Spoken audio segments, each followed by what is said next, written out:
Today I'm making Fizzy Limeade soap. It's a very summery fragrance. It smells a little like lemon lime soda. However, first, I'm going to show you how to make little round soap spheres to go on top of your soap loaves. I bought the silicone soap mold at brambleberry.com. They're the small 9-ball silicone molds. They're 7/8 of an inch, so you can place them on top of your soap loaf and not worry about cutting into them with your 1-inch wire soap cutter. For the first step, cube up your clear melt and pour soap in a small measuring cup and nuke it on 30-second intervals. You'll want to watch it in the microwave to be sure it doesn't boil. If you see it begin to bubble up, stop the microwave and take it out. It didn't take long for mine to melt entirely.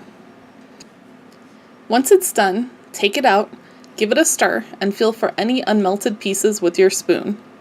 Once you're certain it's all melted, then it's time to color your soap.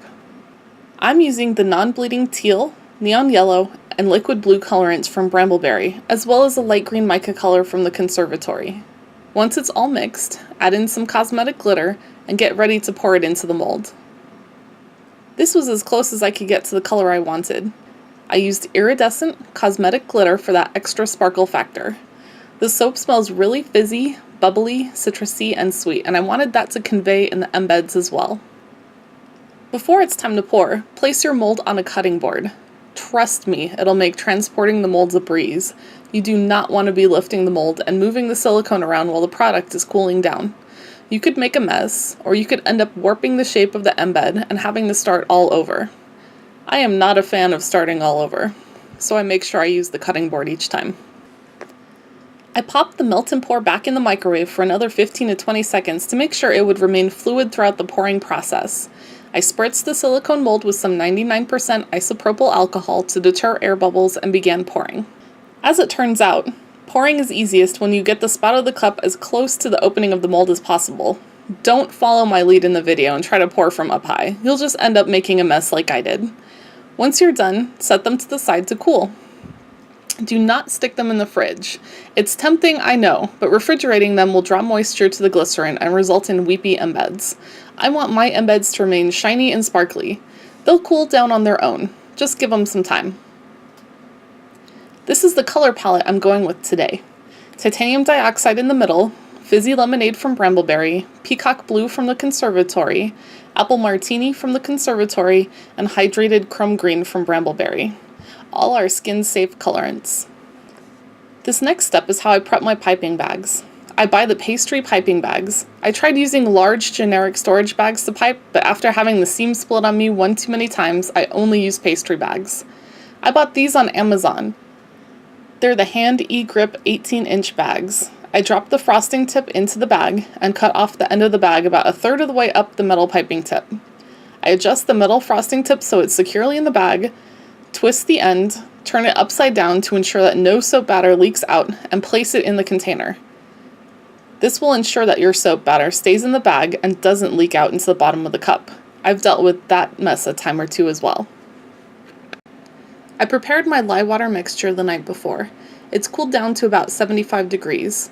I prepped my oils the night before too and melted them until clear in a double boiler to ensure that the oils were thoroughly incorporated. My oils are at about 85 degrees, so now is the perfect time to begin. All of the supplies I'm using are dedicated equipment, meaning I don't use them for anything other than making soap. I weighed out my fragrance earlier and added it once the oils reached emulsification.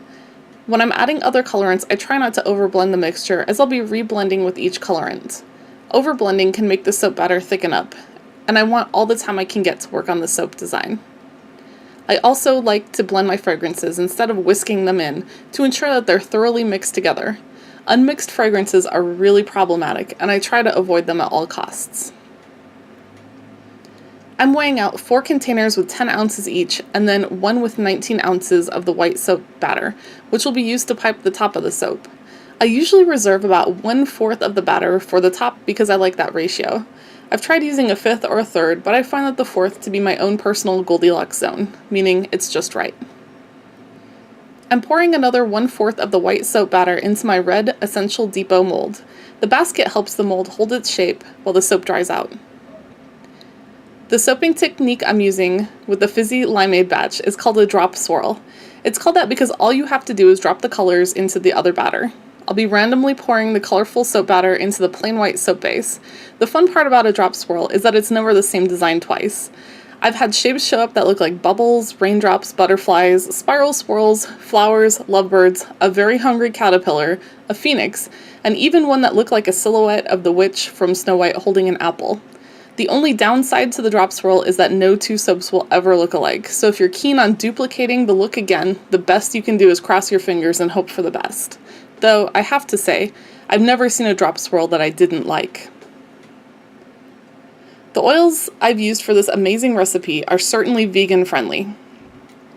I created the quadruple butter recipe using olive oil, coconut oil, palm oil, cocoa butter, shea butter, mango butter, avocado butter, castor oil, and jojoba oil. I wanted it to be cleansing but also really moisturizing. The cups I'm using to drop swirl are the Norpro 3.5 cup plastic funnel pitchers. They are so easy to use and they are a breeze to clean as well. The rest of my soaping equipment was purchased either online or at a local restaurant supply store. The blender I'm using is a Cuisinart stick blender and it's amazing. It's stainless steel, it won't react with the lye, and it won't warp at higher temperatures either. When mixing the colorants, I blend the colorants from lightest to darkest, so I don't have to waste time rinsing off the stick blender between colorants. With cold processed soap, there's a very limited time in which you have to work. Expediency is the key to amazing colorful designs. When drop swirling the soap, pouring from a higher height into the batter allows the colorful soap to penetrate further into the white soap than if it were poured from a lower height. I typically use varying degrees of height to maximize the effect of the pour. You could drop swirl the soap all in one go if you'd like, or you could do like I do and alternate the colors in a series of rounds. I like the variety it provides, but there's really no rules for drop swirling. Finally, we're getting around to piping the top of the soap. This is my favorite part of the process, and the part I enjoy watching other soap makers do as well. Because the scent of the soap is so bubbly, fizzy, and effervescent, I wanted the top to have a bubbly design too. I used a large round frosting tip and began piping once the batter had set up. You can see I already tried piping when the batter was too soft. Since I needed to pipe in the middle anyway, it all worked out. Oh well, happy accidents. It does take the batter a bit of time to set up, so while I waited, I cleaned up and washed all of my soaping equipment and put my soaping supplies away. By the time I was done, the batter was almost ready. You can also see the end results of the soap balls just next to the mold. They turned out gorgeous. I'll post finished pictures at the end, but the colorants used look almost nebulous or galactic, like there's a galaxy swirling around in there. There's little tiny bits of glitter, and larger bits too, and the 3D sphere effect really amps up the wow factor. No bubbly, sugary soap would be complete without a healthy serving of cosmetic glitter. I dusted the top with iridescent glitter, green glitter, and white silver glitter. I pre-marked the sides of my mold with tick marks showing 1-inch spaces so that I can be sure that the top embeds are exactly 1 inch apart and will not be cut by the wire soap cutter. I added some green sugar crystals to the top. I wanted the sugary lime scent to be part of the top design, and then I added some sugar pearls to mimic bubbles. Well, I did it again. I forced my soap loaf out of the mold too early, and the end corners decided to stay while the rest of the soap evacuated. I am not a patient soaper, and I really should have let the soap rest for at least another 12 hours before attempting to evict it. I'll plain and bevel it so it won't convey in the finished product. Still, you'd think I'd learn after all this time. Instead of learning, I think I'll just maybe add some sodium lactate to the lye water to facilitate the unmolding process earlier. Fingers crossed, maybe that will work. The soap was still quite soft when I cut it. I'm really pleased with the design. The colors are actually going to morph into brighter colors than the ones shown in the video. The khaki color green turns into a light grassy green. The yellow becomes brighter and the blue richer. The final cut pictures at the end will show you what I mean. Overall, I'm delighted at how it turned out. I couldn't have asked for better, only more patience on my part. The scent is amazing. So summery, fizzy, sugary, the lime essential oil really shines. Lime has become one of my favorite fragrances to work with because it's less sour and astringent than lemon essential oil, but it also has that uplifting citrusy scent that makes me instantly happy whenever I use it. It reminds me of pool parties, sipping mojitos, and summer fun. This fragrance is definitely one of my all-time favorites, and it just might be one of your all-time favorites too. Thank you so much for joining me on the making of Fizzy Limeade. See you next time at Eden & Ivy Artisan Handmade Soaps.